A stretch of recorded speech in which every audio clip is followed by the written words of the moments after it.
سن news Pakistan پر ایک بار پھر خوش آمدید۔ میں ہوں حسنین زمان اور یہ ہے تحریک آزادی پاکستان کی چوتھی ایپیسوڈ۔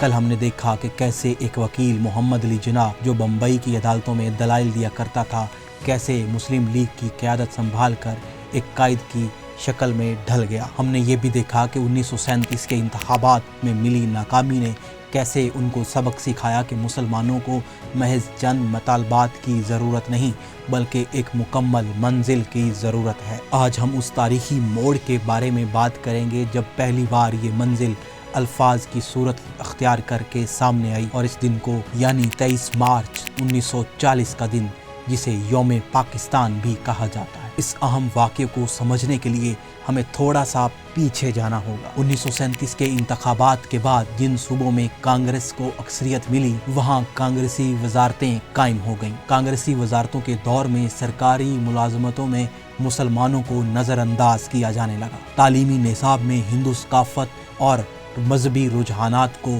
نمایاں کیا جانے لگا۔ اردو زبان کو دبایا جانے لگا اور وندے ماترم جیسے گیت کو سرکاری تقریبات میں لازمی قرار دے دیا گیا، جن پر مسلمانوں کو شدید تحفظات تھے۔ ان شکایات کی تحقیق کے لیے کئی مختلف کمیٹیاں بھی قائم کی، جن کمیٹیوں کی رپورٹس نے یہ تاثر دیا کہ متحدہ ہندوستان میں مسلمانوں کی تہذیبی اور مذہبی شناخت محفوظ نہیں رہی۔ ان حالات میں محمد علی جناح کے ذہن میں ایک سوچ پختہ ہوتی گئی کہ مسلمانوں کے مسائل کا حل صرف صوبائی خود مختاری میں نہیں بلکہ ایک جامع تصور میں پوشیدہ ہے۔ اب وہ سمجھنے لگے تھے کہ ہندوستان میں صرف دو مذہبی برادریاں نہیں بلکہ دو الگ الگ اقوام ہیں، جن کے عقائد، رسم و رواج، تہذیب، ثقافت بالکل ایک دوسرے سے مختلف ہیں۔ یہی سوچ آگے چل کر دو قومی نظریے کی صورت میں تحریک آزادی کی بنیاد بننے والی تھی۔ مسلم لیگ کے مرکزی رہنماؤں نے فیصلہ کیا کہ جماعت کا سالانہ اجلاس اس بار لاہور میں منعقد کیا جائے تاکہ پنجاب جیسے اہم اور کثیر آبادی والے صوبے میں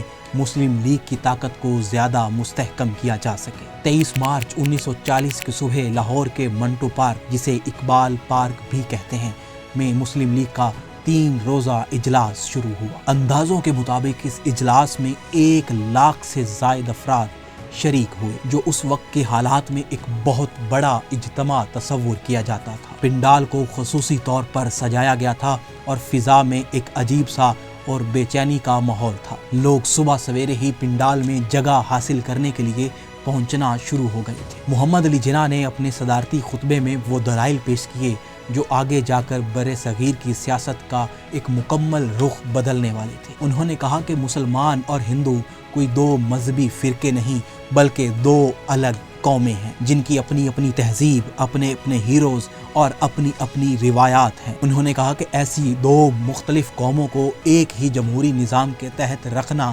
دراصل زیادتی ہے، کیونکہ اکثریتی نظام میں ہمیشہ اقلیت کو دبائے جانے کا خطرہ موجود رہتا ہے۔ ان کی تقریر نے حاضرین کے دلوں میں ایک نئی روح پھونک دی تھی۔ اسی تاریخی اجلاس کے دوسرے روز 23 مارچ 1940 کو وہ قرارداد پیش کی گئی جو تاریخ میں قرارداد پاکستان کے نام سے امر ہو گئی۔ یہ قرارداد بنگال کے مقبول رہنما مولوی اے فضل الحق نے پیش کی۔ فضل الحق کا تعلق بنگال سے تھا اور وہ اپنی سیاسی بصیرت اور جوش خطابت کی وجہ سے مشہور تھے۔ قرارداد کا بنیادی نقطہ یہ تھا کہ ہندوستان کے شمال مشرقی اور شمال مغربی علاقوں میں جہاں مسلمانوں کی واضح اکثریت آباد ہے، وہاں ایسے خطے تشکیل دیے جائیں جو آزاد ریاستیں کہلائیں۔ تاہم اگلے ہی دن ہندوستانی اخبارات نے اور خصوصاً ہندو اخبار نے طنزیہ انداز میں اسے قرارداد پاکستان لکھ کر شائع کیا، شاید یہ سوچ کے کہ یہ نام اس مطالبے کا مذاق اڑائے گا، مگر تاریخ نے ثابت کیا کہ یہی نام مسلمانان ہند کے دلوں میں گھر کر گیا اور جلد ہی مسلم لیگ نے اسے فخر سے اپنا لیا۔ اس قرارداد سے پہلے مسلمانوں کے مطالبات ہمیشہ محدود نوعیت کے رہے تھے۔ کبھی جداگانہ طرز انتخابات کا مطالبہ ہوتا تو کبھی صوبائی خود مختاری کی بات ہوتی، کبھی مخصوص نشستوں کے تحفظ کی کوشش کی جاتی، مگر یہ پہلا موقع تھا جب مسلم لیگ نے کھل کر پہلی بار اپنے آزاد وطن کا مطالبہ کیا۔ اب مسلمانوں کے پاس واضح طور پر ایک سیاسی منزل تھی۔ یہی وجہ ہے کہ 23 مارچ کے دن کو تحریک آزادی پاکستان کا